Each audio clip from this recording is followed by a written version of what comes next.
I don't know what happened there anyway, but we had a little bit of a connection error, but we are back. So I'm going to have to try and merge these two recordings. So hopefully it won't be too stop start.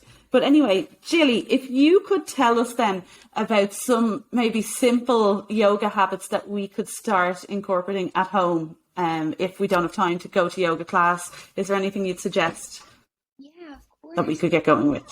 You can literally do some really small, just breath work that you can do just sitting on your couch or sitting on the end of your bed or even lying down.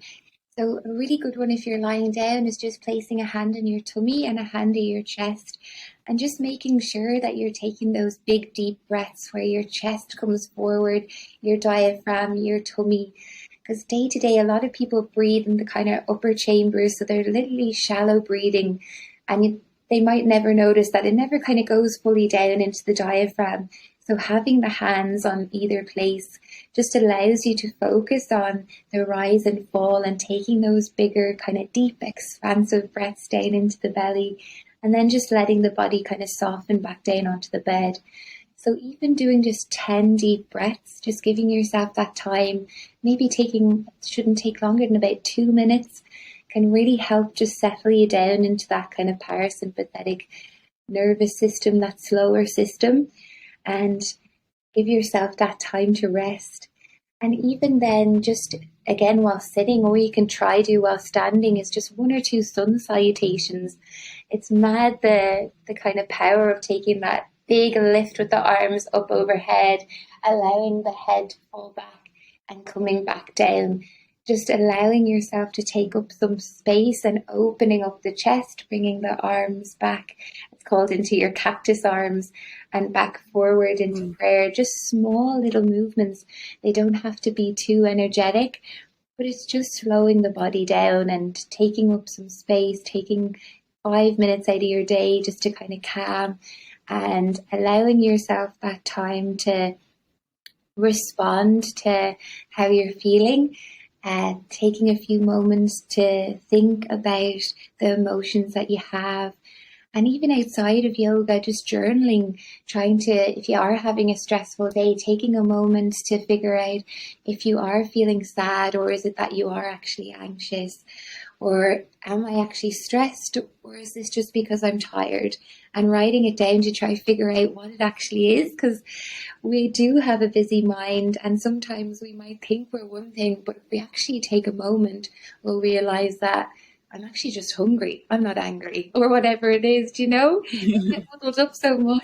Yeah. And yeah, we're very complex creatures. So allowing yourself the time to kind of dissect your thoughts, get them out, whether that's movement or Yeah. pen to paper, that's a physical action in itself. Just getting yourself to pick up a pen and put it down on papers is a physical action in itself, you know?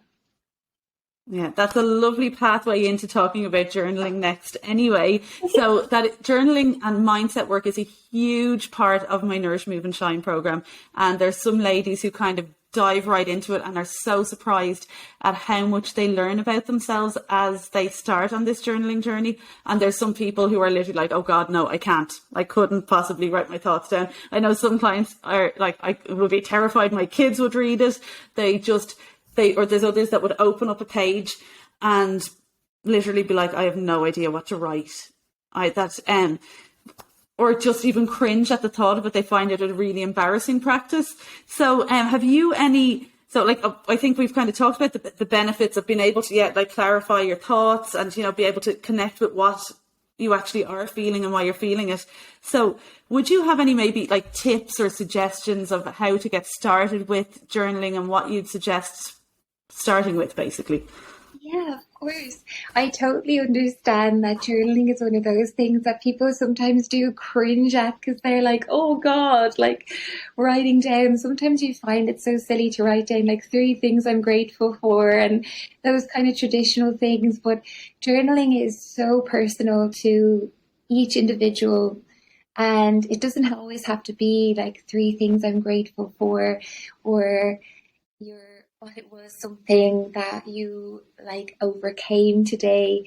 It can literally just be going to pen and paper and writing down something that is a thought loop that you keep going over. So you might have from 8 o'clock in the morning till the end of the day been worrying about a specific thing, whether that is like an interview, whether it's someone you might have to meet tomorrow, whether it's a deadline in work, and just trying to break that thought loop. So you've been going over and over it for 7, 8 hours and just taking it out of your head and putting it down onto paper. That can be journaling in and of itself. So it doesn't have to be something positive. It can literally just be getting the bad thoughts out of your head and onto paper. Absolutely, it really can. I think we've all been in a situation where we might have been on a walk and you'll be having an argument with yourself about what you would have said to someone else if you're a little bit frustrated. That as well can be journaling, like getting that out. And then when you read it back on paper, sometimes you can realize that, gosh, I was really being way too over the top or way too harsh in my mind about something. And when you see it down, you just get it out, and that might be enough to allow you to let that thing fully go, where you don't need to carry it forward. You might not need to ever say it to the person then, because you've kind of come to terms with the thought loop. And a great way to connect with how you think about yourself. Sorry to interrupt there.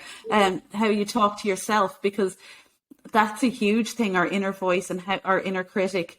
And I think that, like, what I would always say to my clients is think about how you would talk to your favorite person in the whole world, whether that's your husband, your child, your boyfriend, your best friend, just one person who's your most favorite person in the whole world. And imagine talking to them the way that you talk to yourself. So when you find yourself talking to yourself like that, being like, wow. But that journaling could be a good way when you're getting those thoughts out without judging yourself. You're just getting whatever thoughts you have and being like, oh God, why am I so mean to myself? Absolutely. We can be so hard on ourselves to the point that you can nearly be your own biggest bully by how repetitive you are at what you say to yourself. And you don't realize how much the mind is like taking in what you're saying about yourself, and how it's interacting and affecting your own kind of self-worth and your self-beliefs. So if you have a thought loop about yourself that you're not good enough, or you're this or you're that, like constantly writing down reasons why you are the opposite to that thought, because you have no huge control over the thoughts that come in and out of your head. There's thousands upon thousands of thoughts that will just be like fleeting through your mind throughout the day, but you do have control over how much you let them interact with your day or how much you take them on. Some of them can be so intrusive, so just that can be a great way to just get them out and to argue them, being like, I've been saying this about myself all day, but here are 5 amazing things I did today that are not like that person that I think I am. If I was that person, I wouldn't be able to do these amazing things, you know? I am better than what I'm saying about myself. And I find that that's such a great way. Pen to paper is just brilliant because you can see it then. It makes the thought visual. So it brings a little bit of reality into the thought, and then you can be like, that's not true. It gives you that clarity to be able to see it in front of you. And I think definitely for me to be able to reach that kind of clarity, a huge milestone in my life was to give up drinking. So I kind of had the past few years on and off, had given up drinking, then started drinking again. I would have from a very young age, like been drinking every weekend. And as I kind of had my 2 older kids, and, you know, me and Dave were kind of in this cycle of work every week. And then suddenly it was like bottle of wine Thursday night, Friday night and Saturday night, and, you know, and whatever cans are in the fridge as well. And it just became this really bad habit, a really unhealthy cycle of feeling shit from Monday through to about Thursday, and then drinking from Thursday to Sunday. And it was something that I did for years, and it deprived me of that clarity and the actual chance to really get to know myself. So in the past, I'd say 2 or 3 years, I've kind of taken breaks from it, found that clarity, therefore finding the path that I'm on now. And in like the past year, I've stopped altogether. I don't drink at all anymore. And it's like the difference it's made in my life has been absolutely, like, it's been life changing. And it's not something I never promote. Like, I don't promote, everyone should give up drinking because not everyone drank the way I drank. Or, there's plenty of people out there that are well able to have a glass of wine or two. That was not me. So, it didn't serve me anymore. And, I don't promote it, but I do always kind of suggest that everyone takes a look at their own relationship with alcohol and kind of think about how it might be a barrier to their self-worth, to discovering who they really are, what they actually really want, and just to be able to be like, am I living the life that I want to lead? Because that's kind of what happened to me when I stopped. I was like, I'm in this busy cycle of a life that I find myself in that I don't know that I want to be in anymore. And I started building a life for myself that I actually am really proud of and really want. So I suppose with this long spiel, what I'm asking you is, what is your thoughts and your experience in relation to this? Yeah, absolutely. And well done as well for you for the last year as well, because it's such a hard thing to step away from, especially in Ireland where and possibly the UK were kind of maybe similar, that drink is a huge part of our social being and connection, and we have those colder winters and everyone's cozy in the pub and it's easy to kind of turn to that for social interaction. I myself, similarly to you, I gave up drink 3 years ago now. It will be in December, and it's just been such a positive thing for myself. I definitely started drinking from a very young age and used drink as a social kind of lubricant. Sometimes I can be very awkward. I'm a little bit of an introvert, and it definitely helped me with that.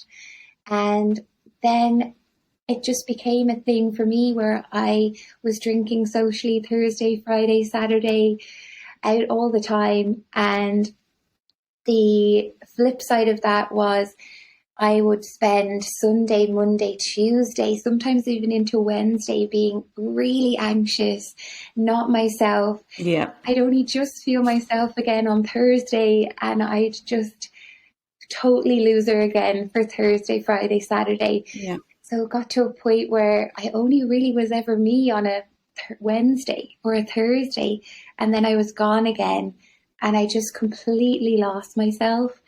And I lost. Me too. That's amazing to hear. Yeah, it's just no idea who I was.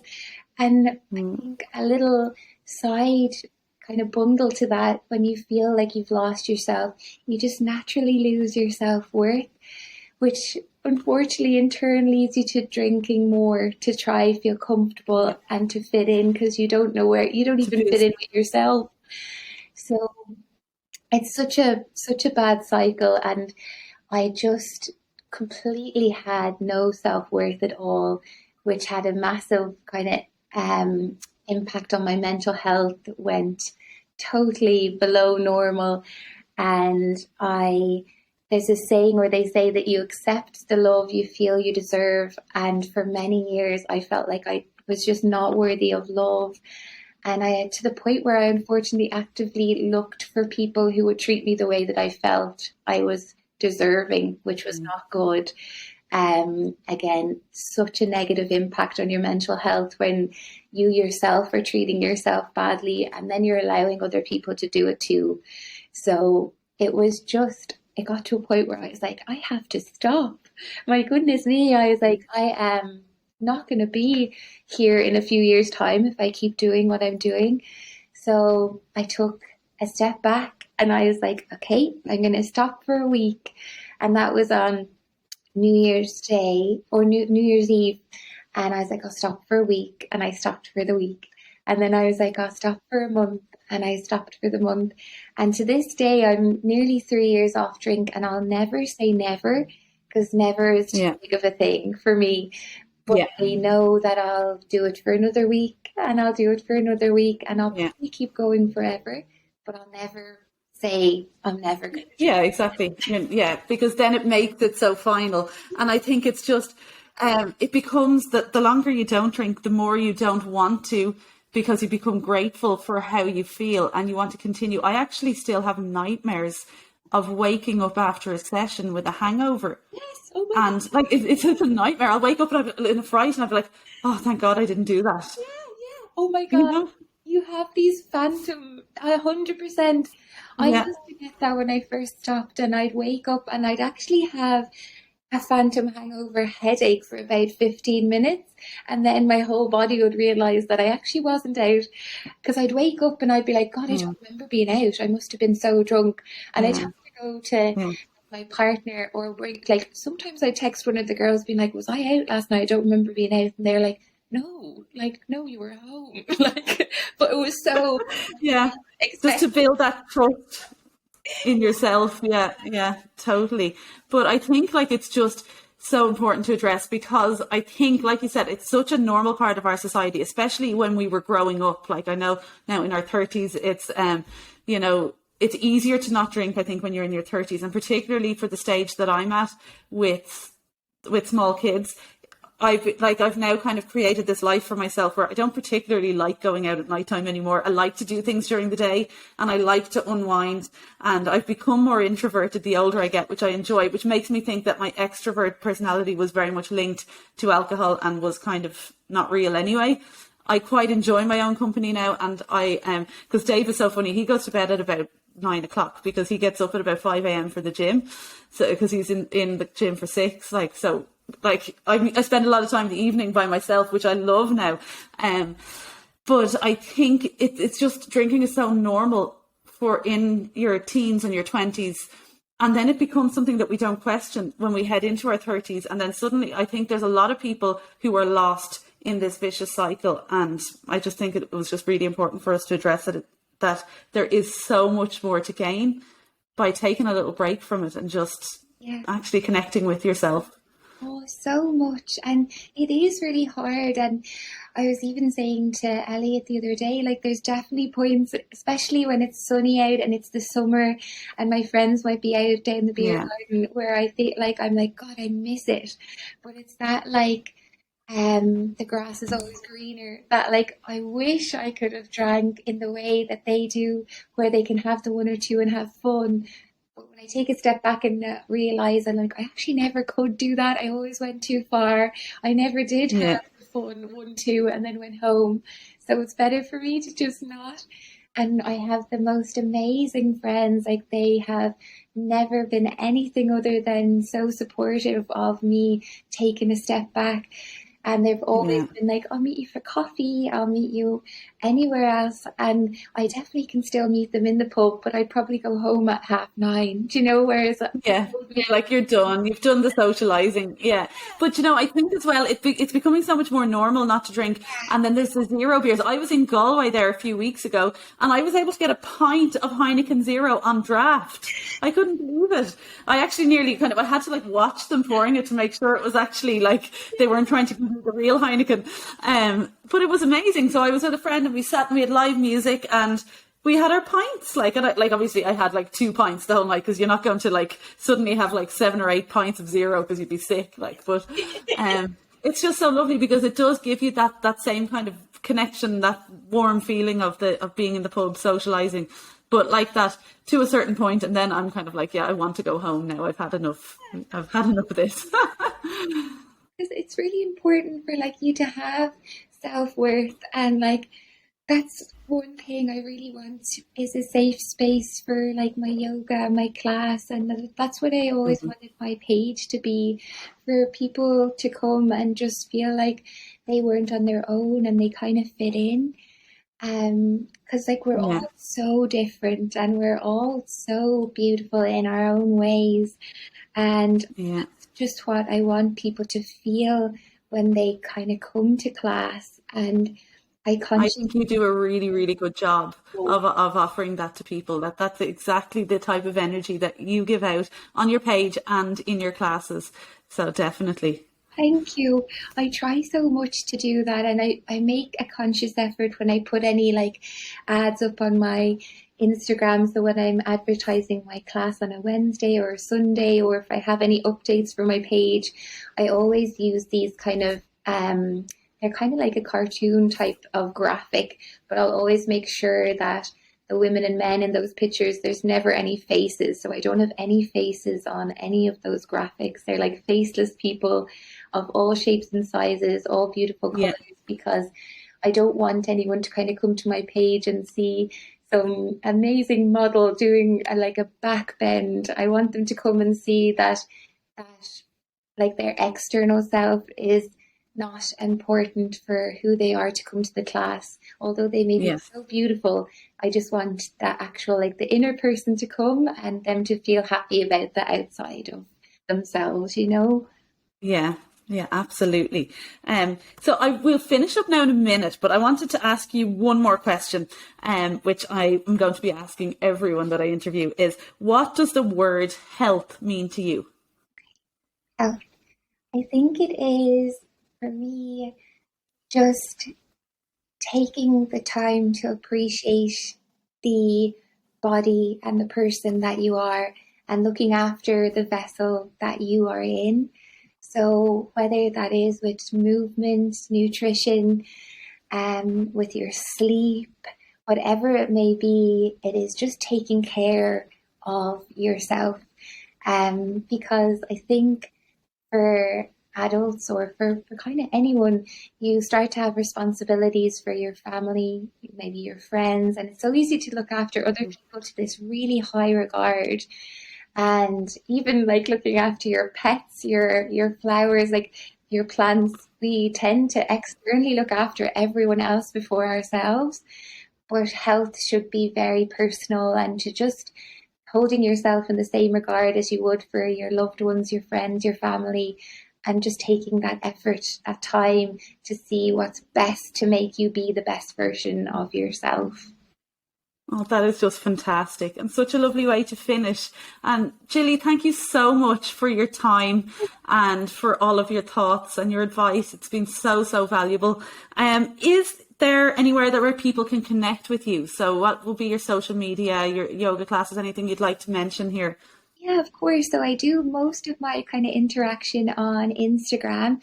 So it is Gilly Bow Wellness. So Gilly underscore Bow, BOW underscore wellness on Instagram or Gilly Bow Yoga. And that's where I do all my bookings for my classes on a Wednesday and a Sunday. I also am on Facebook, but I don't use it as much. So I'd say the Instagram platform is the best way to go. And you can pop me any messages on kind of my DMs or anything like that as well. Fantastic. And I'll share that anyway in the show notes for anyone who's listening who wants to connect with you. Thank you so much. And I will chat to you soon.